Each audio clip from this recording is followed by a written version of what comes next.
السلام عليكم ورحمة الله تعالى وبركاته. سو دواada dhamaantiin meel walba aad joogtiin.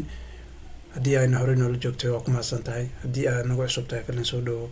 halkaan waxaan rabnaa inaan galabta kusoo gudbino waxa la yiraahdo forecastingka maxaa la dhahaa suuqa falanqaynta suuqa forex. ma rabno inaad lacagaha dhan wada falanqayno, laakiin maxaa la yiraahdaa indexka iyo dhowr beer oo kale inaad idin falanqeeyo kadib inaad macluumaadkaada ku dabaqdid iyo maxaa la yiraahdaa dadkii horey noola joogo coursekeena qayb ka qaatay inay usii noqoto maxaa la yiraahdaa fikrad iyo wixii inay si fiican usii fahmeen. mar kale ayaan waxaan ku leeyahay soo dhawo. sidoo kale ha ilmaamin inaad kusoo biirto barteena telegramka oo halkaas oo aan kusoo gudbino waxyaabaha quseeya maxaa la yiraahdaa daily trade-ka setup-ka. haddii aynu horey ugu sii socono indexka DXY haddii aan ka bilowno waxaan u jeednaa inay DXY ay tahay maxaa la yiraahdo maalmahan oo dhan ay down trade ku socotay lacagta doolarka. si aad uga tusaale qaadato lacagaha kale oo aad trade gareynayso iyo maxaa la yiraahdaa kuwa jihada kule ay isku waafaqaan. haddii aynu maxaa la yiraahdaa indexkan oo DXY-ga aan fiirno waxaad uga jeedaa jihadiisu inay down trade tahay, laakiin hore sidaan kugu soo sheegay waxay ahayd market structure-ka jihadan intaada fiirin waa inaad xaqiijisaa jihada iyada ku horeysay inay confirm noqoto dhamaatay iyo in kale. halkan hadda waxaan joognaa time frame-ka 4 hour-ka. waxaa la yiraahdaa 4 hour-kan hadda waxaa ujeedaa halkan inuu higher low ahaa higher low uu ahaa, halkan inuu higher high ahaa, halkaana sidoo kale inuu higher high kala ahaa, higher high kale inuu halkaan ahaa waa ujeedaa, halkaana uu higher low ahaa ugu dambeeyay. momentiga intaan aad heshid waxaad xaqiijinaysaa inuu suuqa uu halkaan meelahan uu istaagay oo suuqa uu kor u aaday oo jihadiisii tareenka uu soo watay. soo waxaa fiirinaysaa inuu down trade soo aadayo oo meeshaan iyada ah lasoo jebiyey. markaynu ujeedno hadda yartaan in suuqan uu maxaa la yiraahdaa jihadiisii bedeshay oo soo jebiyey halkaan, waxaa aragnay inuu bilaabatay waxa la yiraahdo jiha cusub oo 4 hour-kii ugu dambeeyay lasoo dhaafay. bal aynu eegno waxaan hadda ujeednaa in halkaan ay tahay 4 hour lower low ay tahay, halkaan 4 hour lower high ay tahay. mar haddii intaas aynu helnay waxaa ujeednaa inuu suuqu isbedeshay ka micno tahay. sidaa daraaddeed waxaan leenahay suuqan jihadiisu way isbedesho waxay noqotay waxa la yiraahdo isheeg down trade. markay sidaas u dhacdo laba option baa ku banan inaad tradeyadan dhaadheerkaan aad isku sugtid ilaa hadda waxaad ujeedaa inuu suuqi kor meesha ugu dambeysay uu kusii socdo 4 hour-keena. markaan oo kale waxaad samayn kartaa inaad meesha ugu dambeysay intuu jebinayo aad sugtid, mise inuu inta halkaan toos ku tago oo ruleskaadi kale ku waafaqo counter trend-gii liquidity-gii uu soo jebiyo. mise waa in waxaa la yiraahdaa aad 1 hour-ka meeshaan inta timaadid aad samaysid waxaa la yiraahdaa trendiga ku dhex jira inaad kasii dhex ugaarsatid oo kasii dhex shaqayn kartid. waxaa ujeedaa hadda 4 hour-kan dhexdiisa inay ku jirto waxa la yiraahdo isheeg 4 hour-kan dhexdiisa inay ku jirto 1 hour maxaa la yiraahdaa 1 hour waxaa la yiraahdo liquidity 1 hour trendy. halkaan aa ujeeda higher low higher high, kadibna waxaa ujeeda kan inuu halkaan jebiyey kii u dambeeyey oo halkaan ahayd. the moment uu halkaan jebiyey oo kana uu soo noqday last time markii u dambeysay halkaan fursad baan ka helay, fursaddaana ka qaatay oo halkaan ka dhaqaaqdo korkaan aaday baan ka helay.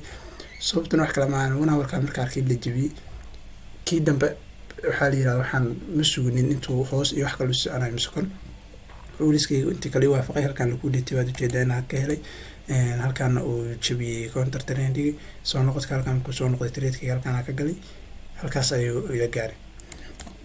USD bilcagsigeeda waa markii saas ay noqoto lacagaha oo doolarka uu maxaa la yiraahdaa uu u dambeeyo waad seel garaynaysa kuwa horeyna waa buy garaynaysaa markaad bahalka heshid waatana iyadana sidii oo kale haddii aan ku tuso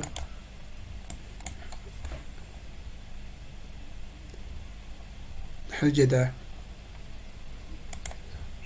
inuu halkan higher highgii uu yahay, higher lowgeediina uu halkan yahay, higher lowna halkan yahay, higher highga ugu dambeeyay. The momentiga aragtay kan in lasoo jebiyey waxaad leedahay suuq waa kana waa isbedelo, waa lasoo jebiyey maxaa la yidhaahdaa 4 hourkaadii 4 hourkii dhexdiisaas no kan asaga waxaa waaye 4 hourkii ugu dambeeyey kan waa kana 4 hourkii ugu dambeeyey higher lowgii waa kan, higher highgiina waa kan.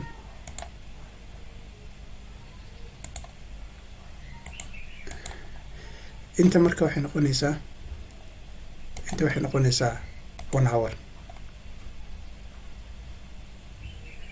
ayaa halkan ay noqotay higher low higher low. kadib asaga 4 hourkiisa lama jebinin USD 1 hourka markii lasoo jebiyey waxaad ujeedaa another 1 hour kale inuu halkan ku jiro. 1 hourka markuu uu halkan u imaaday kadib the momentiga kan uu noqday isagana trade kaasaan ku qaatay waa midkan oo halkan u ahaa. inaan isla fahano oo yani trendiga isku dhex wadi karto ayaa isku day, laakiinse ha ilaawin inaad trendiga mar walba kan 4 hourka aad isticmaasho maadaama aad ku cusubta waxaa si aad ugu wareerin. sidoo kale haddii tradeyadan aan hadda kuu sheegay yaryarka waxaa iyadu way ka degdegsiimo badan yihiin qof day traderkana loogu talagalay. soo marka asaga telegramkeena Somali online opportunities baan kusoo dirnaa fursadiisa, soo kaas halkaas kusoo biirsi aad u hesho maxaa la yidhahdaa daily setup-ka. sidoo kale GBP USD haddii ayadana aan ku dul cararo maxaa la yidhahdaa DXY sidaan ka rabno markay inoo noqoto aan isku kan waafaqdo iyadoo waxaa samayn kartaa GBP USD fursad ayaa hadda ka macquul gal ah oo impossibility badan ah oo ku jirto, waana fursadda halkan ah.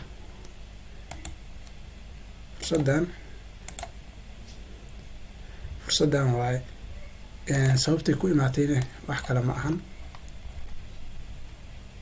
waxaa ujeedaa trendigeedu inuu iyada uu yahay waxa la yidhaahdo oo iyada ab trendigeedu weli nool yahay. waad ujeedaa higher lowgan kii kale muujibin wuu ku dhawaaday dhamaan meeshaan soo noqoshada halkan waxaa uga jeeda inay demand zone ay tahay oo opposite zonekii la jebiyey.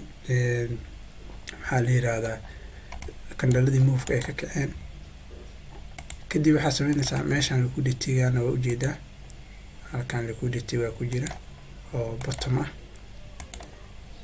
kadib waxaad ujeedaa liquidity-gan bottomka kadib inay meeshaan ka dhacday in counter trendigii dhacay oo weynaaday xitaa weli waa kaas oo meeshii kasii horreysay la jebiyey trendigii soo socday.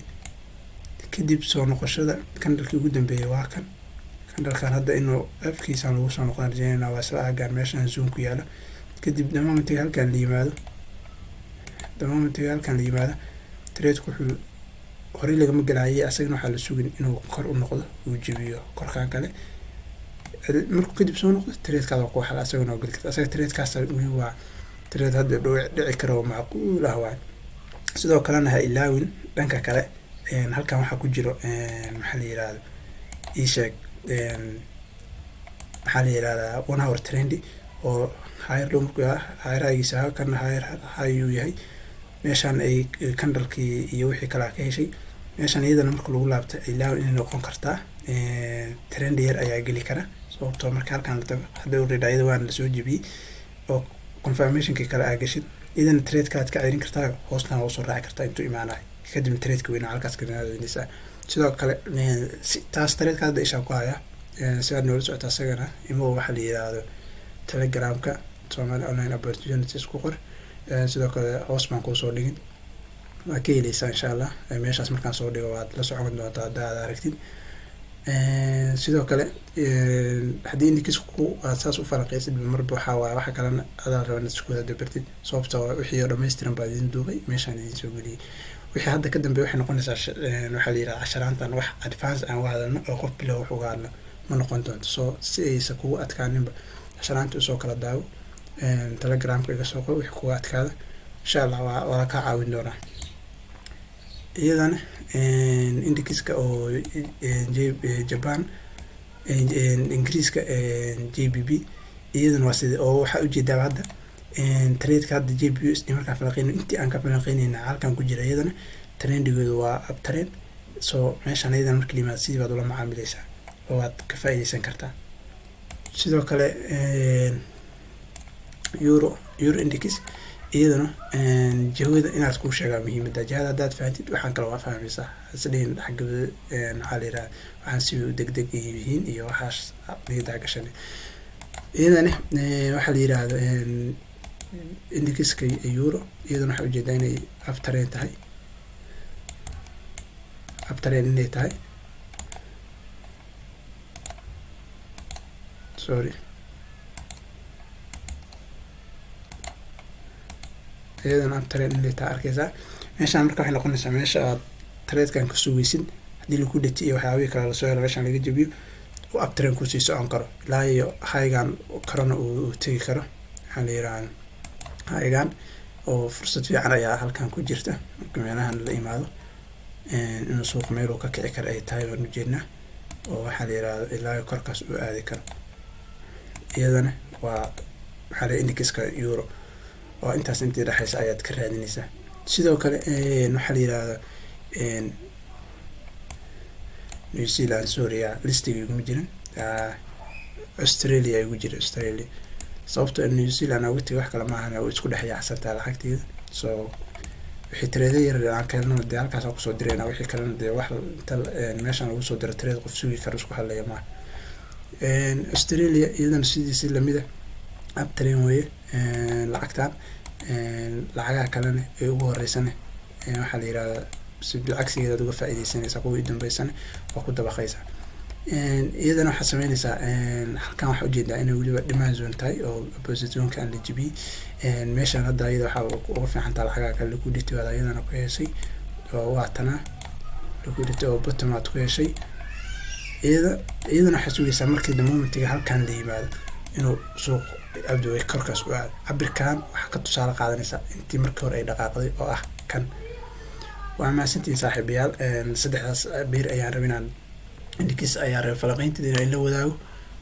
waxaa la yidhaahdo sidoo kale waa ku mahadsantiin dadkiina nagala socda youtube-ka iyo halkaas.